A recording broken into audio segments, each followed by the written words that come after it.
오늘 사회를 맡은 유정배라고 합니다. 네, 고맙습니다.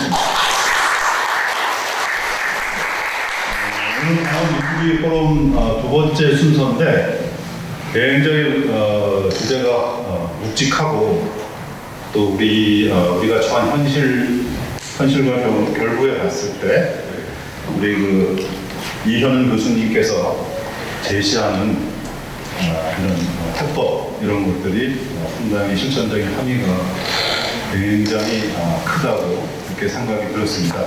강원일보의 최병수 전무님으로부터 인사말을 부탁드리겠습니다.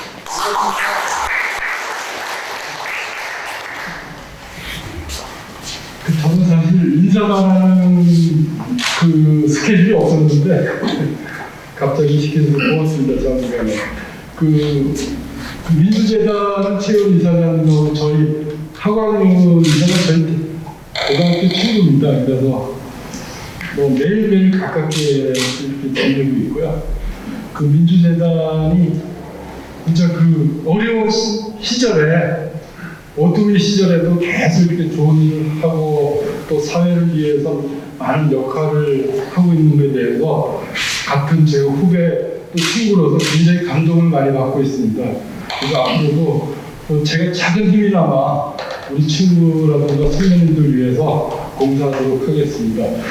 오늘 특강은 우리 사진 기자를 제가 특별히 내려오라 해서 내일 개문정하게 내려오겠습니다. 네, 고맙습니다. 오늘 강의를 맡아주신 우리 이용 교수님께서도 감사드립니다. 네, 고맙습니다.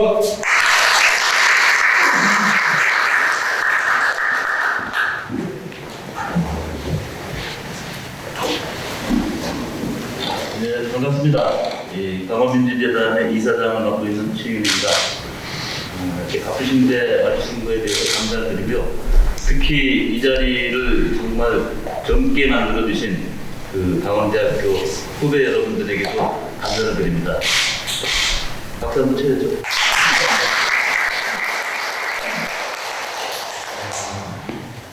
우리 누구나 알고 있듯이 지금 우리는 격변기에 살아가고 있습니다.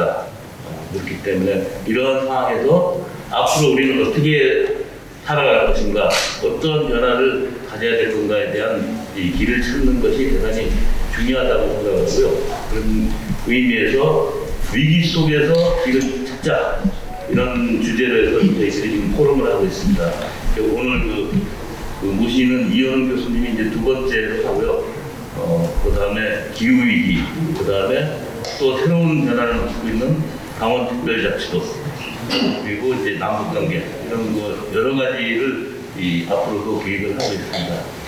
오늘 모시는 이현은 교수님은 강원대학교의 국제무역부 교수님으로 계시는데, 제가 사실은 이제 안지는 오래됐지만 만난 지는 또 오래됐습니다.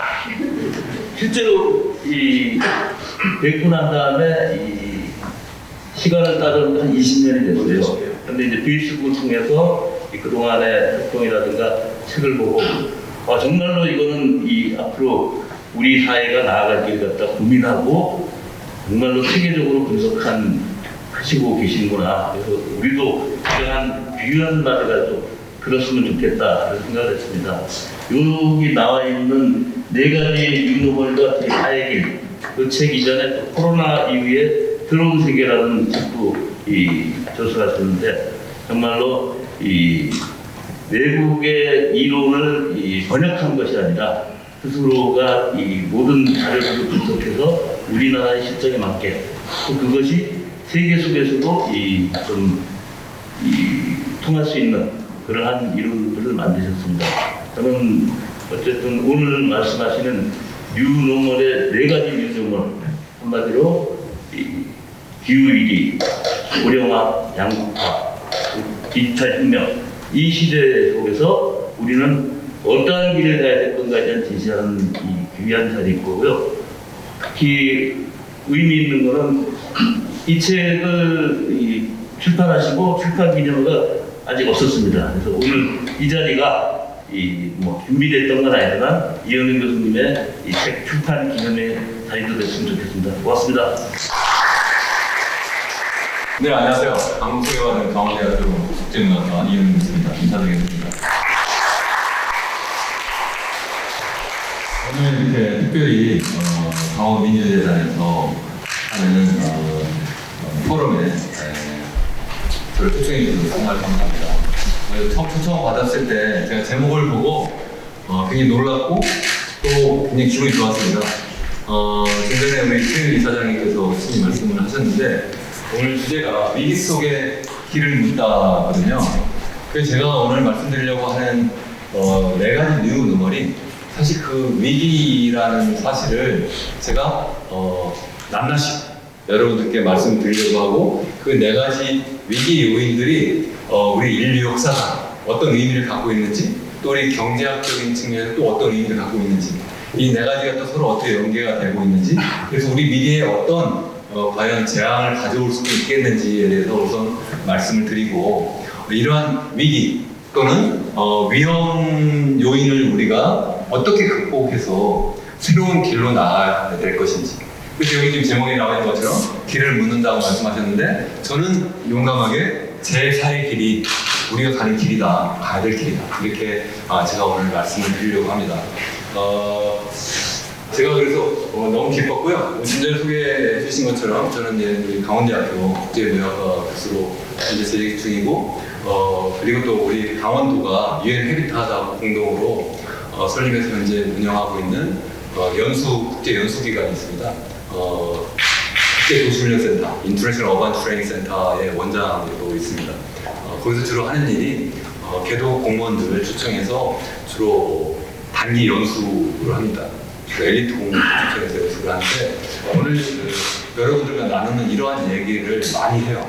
그래서 우리가 단순하게 그냥 그 경제 성장만 해가지고 행복해지지 않는다. 그것만 가지고 하지 않고 어떻게 더불어 같이 할 거잖아요. 우리 사람끼리 더불어 어떻게 자연과 더불어 우리가 정말 잘 발전할 수 있겠느냐 이런 지속 가능한 발전에 대한 얘기를 많이 하는데요. 오늘 여러분들께서 저와 함께 그런 시간을 함께 허락을 해주셔서 정말 감사드립니다. 다시 한번 우리 저희 양력은 이미 많이 소개를 해주셨고요. 제가 사실은 좀 전에 우리 최윤 이사장님께서 말씀하신 것처럼 책을 막 출판했어요. 이제 한 달 정도 됐는데 이것을 계기로 제가 사실은 학생들뿐만 아니라 일반인들 또 학생도 우리 강원대학교뿐만 아니라 여러 학교들 그리고 또 뭐 방송인 또 공무원 대상 또 아니면 연구기관 대상 제가 많이 찾아가서 오늘과 비슷한 주제로 말씀을 나누고 있는데요. 그때 제가 미리 이제 저를 소개하기 위해서 제가 간단히 이제 소개자를 우리 그 책에 나와 있는 그대로 제가 옮겨놨는데 강원대학교에 제가 한 30여 년 공직을 했습니다. 강원대학교에 있으면서 너무 행복했고 또 강원대학교가 저를 오늘의 이 자리에 쓸 수 있도록 이렇게 만들어 주었다고 저는 정말 생각을 하는데요. 너무 감사하다고 생각합니다. 제가 좀 전에 이사장님께서 말씀하신 것처럼 코로나 터진 그 2020년 초에 책을 하나 출판했는데 그 책 제목이 코로나 이후의 새로운 세계예요. 코로나가 막 터졌잖아요. 코로나 터졌다는 게 과연 이게 우연이 아니라 하나의 필연이고 이것이 앞으로 우리가 어떻게 살아야 될지에 대한 어떤 경고일 수도 있겠다. 그러면 어떻게 살아야 되지? 그래서 제가 나름대로 책을 썼었는데 그게 2020년 6월에 나왔고 아마 한국에서 제일 먼저 쓴 책 중에 하나였을 거라고 생각을 합니다. 그 뒤에 그 책이 그래도 나름대로 반응이 좋았고 그래서 해외 출판사에서도 한번 해보자 해가지고 포스트 코비드 에이시아 코로나 이후에 이건 아시아죠. 그래서 앞에 거는 주로 이제 세계라고 했지만 주로 한국이 그러면 앞으로 어떻게 나아가야 되지? 뭐 이런 얘기를 주로 많이 썼고요.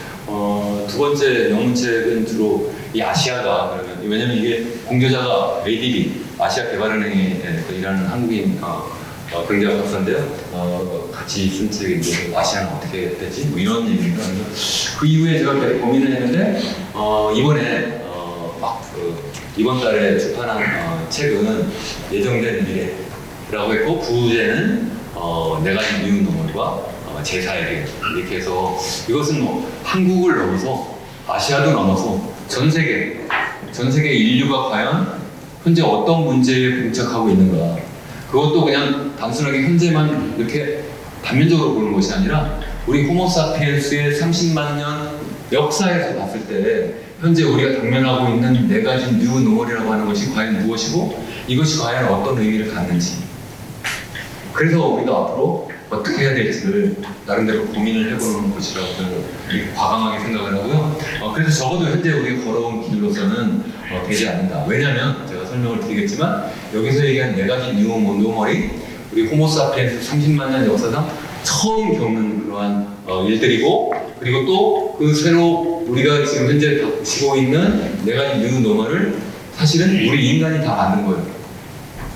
그런데 이 네 가지 뉴 노멀이 중립적인 용어이지만 좀 더 적극적인 표현을 하면 네 가지 큰 대재앙의 가능성을 가져오는 것이다. 그래서 이것을 어떻게 극복할 것이냐. 적어도 우리가 현재까지 걸어온 길로서는 안 된다. 그래서 아까 제가 잠깐 드린 것처럼 우리의 이 모임의 주제가 위기 속에서 길을 묻는다. 정말 제목을 너무 잘 잡으셨다. 정말 핵심을 잘 찔렀다. 이런 생각을 제가 정말 해봤습니다. 이 자리에 이렇게 불러주셔서 정말 감사하고요. 그래서 제가 오늘 말씀드리려고 하는 것은 우리 책에 있는 내용 그대로입니다. 그래서 네 가지 뉴 노멀이 과연 무엇이냐. 뭐 어떻게 보면 네 가지 이상일 수도 있는데 왜 특별히 네 가지일까 하는 것도 한번 여러분들과 한번 같이 생각을 해보고 싶고, 제가 경제학자니까 그렇다면 경제학적인 의미로 이게 무엇일까 뭐 이런 얘기도 해보려고 하고요. 그리고 마지막으로 그렇다면 앞으로 나아갈 길은 과연 무엇이냐, 그리고 제 삶이 뭐 이렇게 말씀드리는 거고요.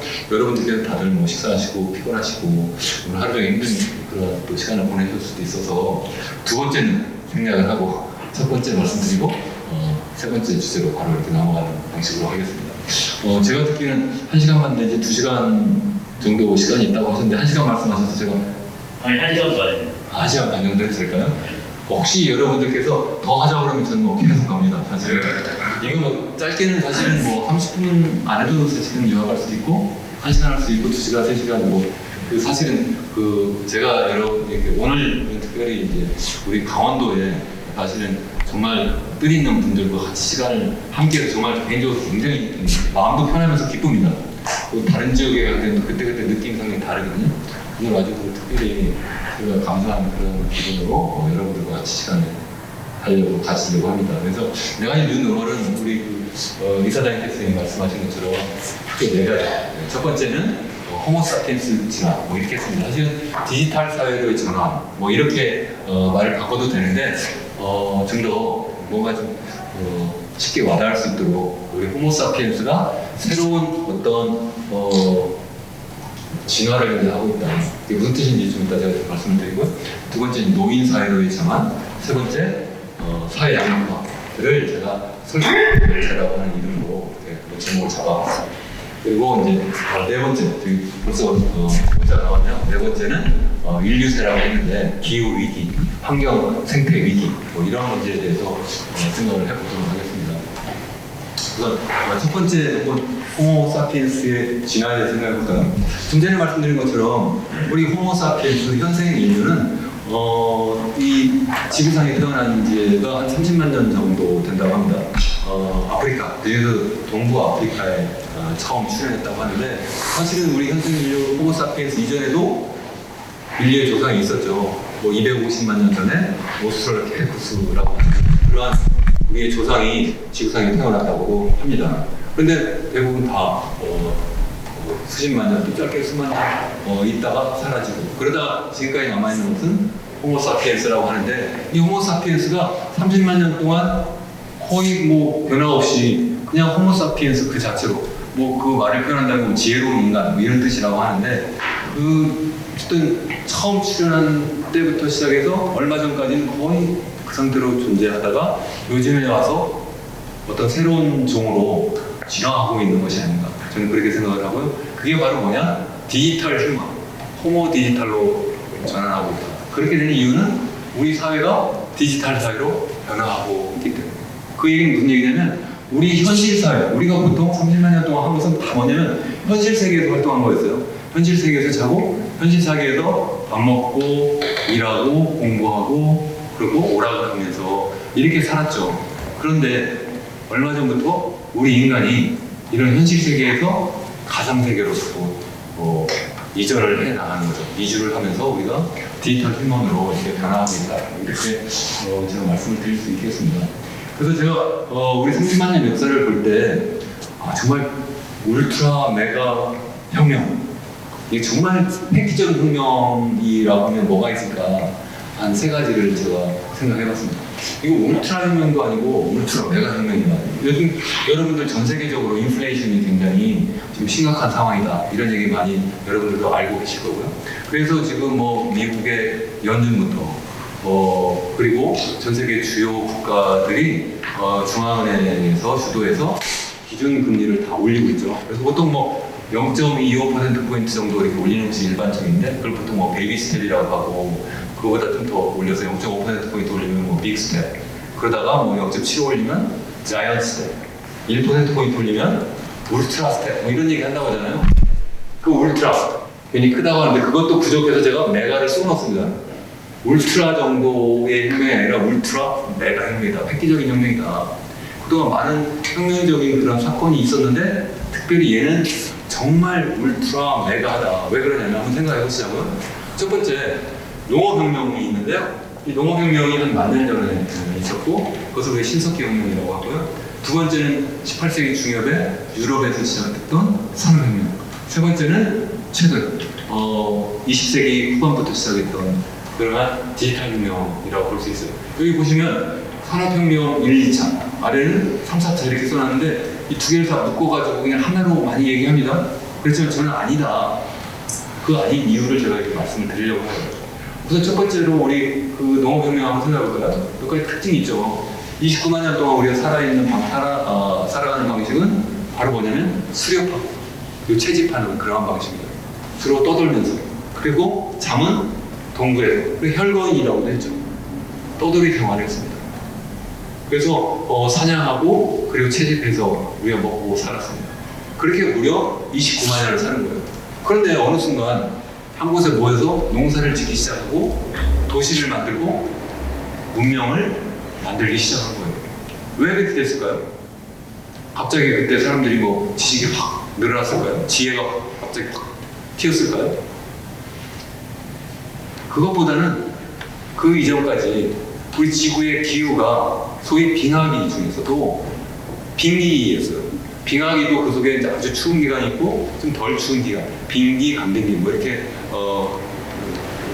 냉문탕을 왔다 갔다 한다고 하는데, 거의 그 빙하기 중에서도 아주 더 추운 빙기를 거의 29만 년을 지낸 거예요. 그런데 한 10,000년 전, 12,000년 전쯤부터 시작해서 지구의 기온이 따뜻해지기 시작한 거예요. 그래서 간빙기로 넘어가는 거죠. 그게 바로 홀로세라고 하죠. 우리가 현재 홀로세를 살고 있다. 이런 얘기를 많이 합니다. 그렇게 되니까 기후가 따뜻해지고 온난해지고 또 기후변화가 그렇게 심하지 않으니까 이 우리 그 조상들이 뭐 그 채집해온 그러한 열매라든가 씨앗들을 먹고 주위에 뿌리니까 그게 자라는 거예요. 그래서 그게 농사를 자연스럽게 짓게 된 거죠. 그렇게 하면서 또 그 먹이를 먹기 위해서 이제 동물들도 몰려들고, 그래서 거기에서 자연스럽게 새끼도 키우게 되고, 이렇게 하면서 이제 도시가 형성이 되고 문명이 시작이 되고, 또 그러면서 소위 얘기는 농업 사회가 된 거죠. 그 전에는 소위 수렵 채집 사회였는데 농업 사회로 전환되는 획기적인 그러한 혁명이 바로 첫 번째 울트라 메가 혁명이었다. 그래서 동물이 서서히 이제 인간의 구체적 노동까지도 일부 보완하는 역할을 이제 하게 되는 거죠. 그런데 그러면서 이제 인구가 늘어나기 시작합니다. 이때 이제 처음 시작할 때가 한 인구가 한 4,500만 정도, 나라가 1,000만 명 정도밖에 되지 않았다고 해요. 제가 뭐 이번 책 쓰면서 뭐 여러 가지 참고문을 많이 뒤졌는데 정확한 사실은 뭐 무슨 역사적 자료가 없기 때문에 그 학술이란 논문마다 조금씩 다르긴 한데 대체로 뭐 한 1,000만 명을 넘지 않았다, 이 정도 얘기를 하는데요. 이때부터 인구가 획기적으로 늘고요. 그래서 이게 이제 한 1,000년 전, 2,000년 전 정도 우리 이제 기원 후 AD가 시작할 때쯤 되면 2억 명까지 늘어난다고 합니다. 그때 점점 늘어나는데 그래도 기본적인 그 농업 사회는 계속 유지가 된 거죠. 인구는 늘어나는데 왜? 한 곳에 모여 사니까요. 아무래도 그 출산하고 보육하는데 훨씬 더 용이한 그런 환경이 되었기 때문에 그렇겠죠. 그런데 획기적인 그러한 또 울트라 메가 혁명이 최근에 벌어졌습니다. 그게 바로 산업혁명이다. 첫 번째, 두 번째 산업혁명. 왜 그러냐면 뭡니까? 이때 증기기관을 만들고 그리고 무슨 뭐 방적기를 만들고 그렇게 해서 기차도 만들고 그리고 또 기선도 만들고 그리고 또 나중에 자동차도 만들고 이렇게 하면서 사람들이 생산성이 획기적으로 늘어나면서 우리 인간이 필요한 여러 가지 상품 서비스를 생산해낼 수가 있고 또 그것을 우리 인간의 수명으로만 한 것이 아니라 기계의 힘을 빌려서 이렇게 하고요. 또 그리고 좀 전에 말씀드린 것처럼 뭐 기차라든가 아니면 기선이라든가 자동차를 이용해서 전 세계를 이제 사실은 실효적으로 접목할 수 있는 그러한 세상이 된 거죠. 그래서 산업혁명이라고 하는 것은 여기서 얘기하는 기계를 얘기하는 겁니다. 기계. 소위 그 제조업 분야가 주가되는 그런 사회로 전환이 되었다. 그래서 우리가 산업사회로 전환이 되었다. 이렇게 얘기하는 거죠. 농업사회가 이제 산업사회가 되었다. 자, 그런데 최근에 와서는 이게 어떻게 됩니까? 얘가 이제는 디지털 혁명이죠. 우리 보통 3차 산업혁명은 떠오르는 게 뭐죠? 컴퓨터, IT. 주로 우리 그 20세기 후반에 많이 그런 뭐 우리 소위 얘기하는 소위 개인용 컴퓨터가 보급이 되고 또 인터넷도 보급되고 나중에 뭐 월드와이드웹 해가지고 뭐 우리 일반적으로 하는 여러 가지 그 인터넷 활동이 가능하도록 이렇게 하는 그러한 혁명이 막 기하급수적으로 나타납니다. 그러다가 최근에 와가지고는 그것을 뛰어넘어서 어떻게 하죠? 이제는 아예 인공지능이라든가 로봇이라든가 뭐 이런 것이 막 등장하고 또 뿐만 아니라 이제 그동안 발전했던 그런 IT, 인터넷 이러한 어떤 네트워크를 이용해서 소위 그 가상 현실에서 여러 가지 교육도 하고요, 비즈니스도 하고 또 실제 여행도 하고 그 속에서 여러 가지 오락도 하고 이런 세상으로 이렇게 전환이 된 거죠. 그것은 다 뭐예요 지금? 디지털 속에서 하는 거잖아요. 디지털. 그 디지털 혁명이라고 제가 말씀드리는 거고 그 얘기는 뭐냐면 이런 디지털 혁명을 통해서 이제는 산업사회가 디지털 사회로 전환하고 있다. 요즘 다 그렇게 얘기하잖아요. 디지털 산업이요. 디지털 사회로 우리가 전환하고 있다. 그런데 아직도 계속 3차 산업혁명, 4차 산업혁명이라고 이름을 붙이는 것은 저는 맞지 않다고 생각을 해요. 서구에서는 아직 그렇게 부릅니다. 그러나 저는 이것은 단연코 산업혁명이 아니다.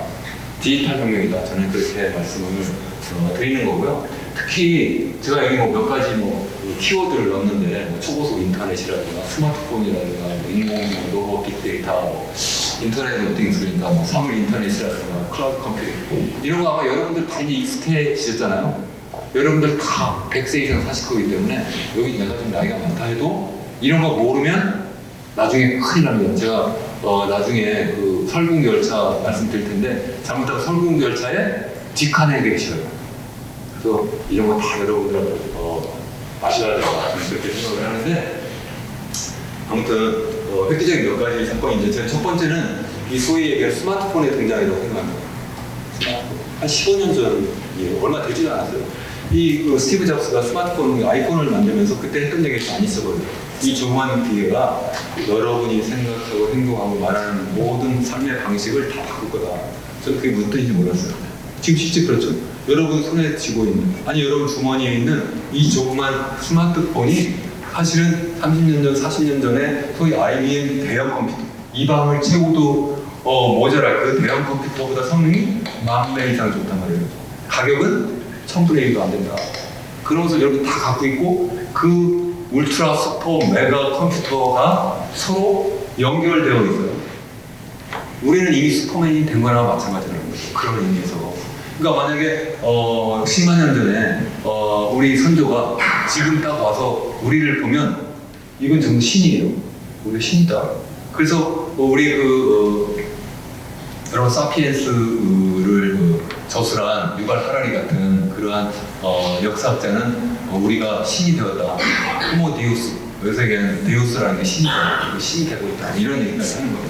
그래서 저는 제일 중요한 것이 바로 이런 스마트폰의 활용 그리고 또 초고속 인터넷으로의 연계 플러스 인공지능 로봇 이런 것들이 우리의 생활을 획기적으로 바꾸고 있다. 저는 그렇게 생각을 합니다. 그래서 제 말씀은 3차, 4차 산업혁명은 산업혁명이 아니다. 이거는 디지털 서비스 혁명이다. 기계혁명이 아니라는 거죠. 이름을 잘못 붙였다. 그래서 제가 사실은 여러분뿐만 아니라 전 세계에 나가서 그렇게 얘기를 하고 다닐 겁니다. 앞으로. 그러려고 하는데 어쨌든 전혀 각자는 그럴 거예요. 아니 30만 년 중에 29만 년 있다가 첫 번째 울트라메가 있으면 그 다음에 다시 비슷한 기간이 지나야 되지. 그렇지 않아요. 기하급수가 폭발적으로 세상이 변하기 때문에 최근에 와가지고 울트라메가 혁명이 이렇게 250년 전쯤에 시작했던 그러한 산업혁명에 이어서 우리가 새로운 울트라메가 혁명을 현재 만들어내고 있다는 거죠. 그래서 그런 얘기를 여기 쭉 써놓고 여기 보시는 것처럼 한번 보세요. 여기 아까 인구를 얘기했는데 여기 지금 한 만 년 전이면 아까 첫 번째 울트라메가 혁명이 시작됐던 시절이라고 했잖아요. 그때 그러니까 BC 만 년이니까 12,000년 전 정도 되는 거네요. 그때 한 400만 정도였다고 하는데 여기 지금 0이라고 되는 이제 막 AD 1년 정도 막 되기 시작할 때 저게 한 1억 9천만 명, 그러니까 한 2억 명 정도 됐잖아요. 그러다가 그리고 200 그 다음에 이제 그 우리 18세기 중엽 우리 그 소위 그 산업혁명 이제 막 시작할 때쯤 되면 한 2억 명 2억 명 정도 인구가 되었다가 그 다음에 지금은 한 8억 명 7억 9천만 명. 그러니까 아주 짧은 기간 동안에 한 250년 정도의 기간 동안에 얼마나 빠르게 저 인구가 늘어나는지 한번 보세요. 이게 정말 획기적으로 이게 늘어나고 일단 폭발적으로 늘어나고 있다. 그건 인구뿐만 아니라 소위 경제 규모를 얘기하는 우리 인간이 만들어내는 소위 상품 및 서비스의 그 총 합계를 계산해 보니까 최근에 이게 더 획기적으로 늘어난 거예요. 이게 좋은 것이기도 하지만 나쁜 것이기도 해요. 소위 생태 부활을 그만큼 많이 자연에 우리가 부과하고 있다는 뜻으로 우리 개인의 어떤 소득 수준, 소위 1인당 GDP도 보면 획기적으로 늘어나고 있어요. 물론 국가마다 조금 다르긴 하지만 전 인류 거의 공통적으로 소위 그 소득 수준이 정말 기하급수적으로 늘어나고 있다는 얘기예요. 그렇게 늘어난 이유는 뭐냐면 최근에 와서 특히 산업혁명 때문에 이제 그런 것도 있었지만 최근에 디지털 혁명이 진행되면서 소위 무어의 법칙이라는 것을 여러분들 들어보셨을 거예요. 소위 이 여기서의 모든 무어라고 하는 사람이 인텔을 공동 창업한 그러한 분인데 이분이 60년대에 이미 소위 반도체 칩에 들어가는 소위 이 트랜지스터의 수가 2년에 2배씩 막 늘어나더라. 성능이 2년에 2배씩 늘어나더라. 2년에 2배씩 늘어나는 게 어떻게 되죠? 이 복리로 늘어나니까 이게 기하급수적으로 늘어난다는 거죠. 그 반도체 칩이라는 게 뭐예요? 결국 컴퓨터의 성능을 좌지우지하는 거잖아요. 그래서 이게 결국은 디지털 사회가 기하급수적으로 발전하는 그러한 것을 미리 얘기했는데 실제 그렇게 되고 있습니다. 그래서 그 뒤에 최근까지도 보면 여기 무엇으로가 실제 나타나는 것을 보여주고 있고 그렇기 때문에 컴퓨터 가격은 떨어지고 컴퓨터 성능은 기하급수적으로 늘어나고 그래서 바로 여러분 주머니에 있는 그러한 소형 스마트폰이 그 사실 40년 전에 대형 컴퓨터보다 정말 수백 배, 수천 배 이상 성능이 뛰어난 그러한 슈퍼컴퓨터가 되었다는 거죠. 뿐만 아니라 이런 컴퓨터뿐만 아니라 디지털 사회에서의 이러한 어떤 디지털 기술이 다른 어떤 제조 기술, 예를 들어서 여기 제가 생명공학이라든가 아니 뭐 재료공학이라든가 뭐 이런 것과 융합을 하게 되면 그래서 융합을 해야 된다 이런 얘기 많이 하잖아요. 그러면 다른 분야까지 기하급수적인 그런 기술 발전을 하더라. 그것을 소위 그 레이 커즈와의 소위 수학 가속의 법칙이다. 이렇게 얘기하는데 예를 들어서 여기 지금 휴먼 게놈 베이스 베어리어 시퀀스 위해서 이렇게 했는데 소위 우리 인간의 그 유전자, 염색체 이런 거 있잖아요. 그래서 우리 게놈 프로젝트라고 들어보셨는지 모르겠는데 1990년부터 2003년까지 한 3년 동안 전 세계 한 5개 나라가 정말 제일 뛰어난 학자들이 덤벼가지고 우리 인간의 그 소위 그 유전자를 분석을 하는 거예요. 그 시퀀서를 만들고 이렇게 해가지고 한 30억 상 정도의 그런 어떤 여기 베이스페어 뭐라고 그러죠? 우리 한국말로 생물학을 좀 제가 잘못해서 우리 유전자의 그런 어떤 분석을 해서 그 시퀀스를 만드는 그런 어떤 프로젝트를 했는데 그것이 당시에는 정말 수억 달러를 들여서 무려 15년 동안 해서 그거 만들었는데 지금 $1,000면 누구나 사실은 자기의 그러한 어떤 개념을 분석해서 나의 앞으로 미래에 어떤 그러한 유전적 그 기저질환이 있을 수 있는지 나의 조상은 누군지 뭐 이런 것까지 다 파악할 수 있는 그런 세상이 돼버린 거죠. 그래서 소위 얘기하는 신이 감춰놓은 비밀 지도를 인간이 드디어 해독했다, 이런 얘기를 보통 우리가 많이 하지 않습니까?